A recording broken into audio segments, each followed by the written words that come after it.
সুষ্ঠু অবাধ নিরপেক্ষ নির্বাচন করতে যেয়ে সরকার যদি কোনো বাধা তৈরি করে, আইনগত হতে পারে, সরকারি কোনো উপদেষ্টাও যদি বাধা তৈরি করে, নির্বাচন কমিশনের দায়িত্ব হবে সেটাকে মিডিয়ার সামনে সে এক্সপোজ করা, যে সুষ্ঠু অবাধ নির্বাচনের জন্য সরকারের এই লোক এই নীতিমালা আমাদেরকে বাধাগ্রস্ত করছে, এইটাও স্পষ্ট করতে বলেছি আমরা। এবং আমরা বলেছি যে জাতিগত এবং ধর্মীয় সংখ্যালঘুরা তারা একটু কুকড়ে আছেন, ছোট হয়ে আছেন, তারা যেন ঠিকমতো ভোট দিতে পারেন এবং ভোট দেওয়ার পরে নারী এবং জাতিগত ধর্মীয় সংখ্যালঘুরা যেন নিরাপদে বাড়ি ফিরতে পারেন, এটাকে একটা প্রধান কনসার্ন ব্যক্ত করতে বলেছি। আর সবচেয়ে সবাই মিলে যেটা বলেছি যে কি দরকার, আসলে সবচেয়ে দরকার হচ্ছে সাহস এবং হচ্ছে মেরুদণ্ড। এটা যদি থাকে, আমি কোথায় করতে পারলাম এবং কোথায় করতে পারলাম না, কার কারণে পারলাম না, সেইটা যেন জাতিকে একটু বলেন মিডিয়ার মাধ্যমে। আর যেহেতু আমি মিডিয়ার ছাত্র, আমি বলেছি মিডিয়ার একটা অবাধ বিচরণ যেন থাকে, বুথ কেন্দ্র থেকে শুরু করে ভোটারদের জায়গা থেকে শুরু করে ইলেকশন ক্যাম্পেইনে সর্বত্র যেন মিডিয়ার একটা ভিজিলেন্স যেন তৈরি করতে পারে, এর মধ্য দিয়ে একটা ট্রান্সপারেন্সি তৈরি হবে। এইটুকু আমি খুব জোর দিয়ে বলেছি। আমরা সবাই মোটামুটি এক বাক্যে একটা কথাই বলেছি যে নির্বাচন কমিশনের অনেক অনেক প্রত্যাশা, তাদের বড় চ্যালেঞ্জটাই হবে এই প্রত্যাশা ম্যানেজমেন্ট, এক্সপেকটেশনটা ম্যানেজ করা। সেটা ধরেন তরুণ প্রজন্ম যেরকম ছিল, আমরা যারা প্রবীণ আছি তারা সবাই এক বাক্যেই বলেছি যে এটা একটা চ্যালেঞ্জের জায়গা, কিন্তু আপনাদের সাহস লাগবে, শুধু সদিচ্ছা থাকলে হবে না, এবং সাহস লাগবে একটি স্বচ্ছ, সুন্দর, সুষ্ঠু, গ্রহণযোগ্য নির্বাচন সবার কাছে এটা নিয়ে আসা।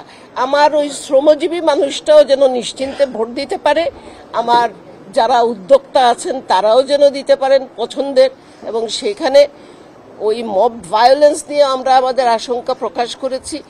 আমি নিজে নারী আন্দোলনের একজন হিসেবে নারী ভোটারদের নিরাপত্তা নিয়ে একটা বড় প্রশ্ন এসছে আমাদের পক্ষ থেকে। আর দ্বিতীয় যেটা এসছে নারী ক্যান্ডিডেটদের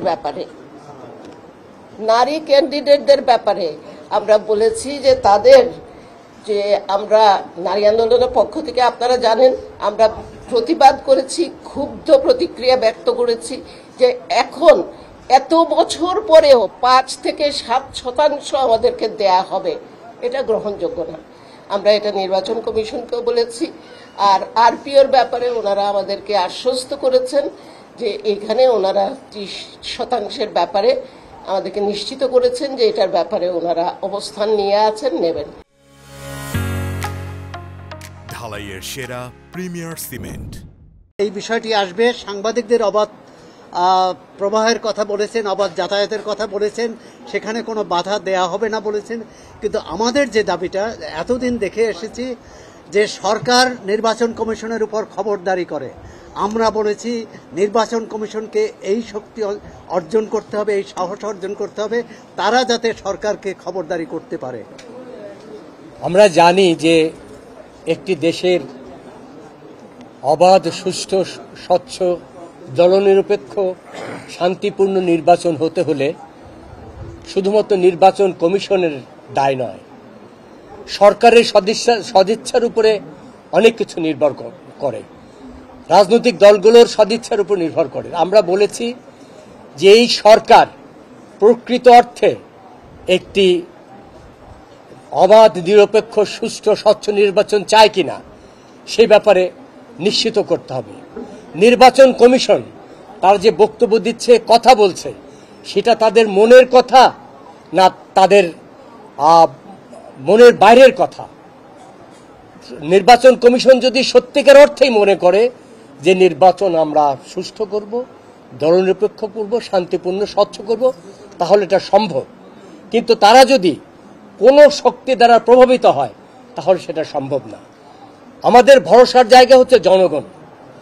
নির্বাচন, আমাদের এক বন্ধু বলেছে নির্বাচন করে জনগণ।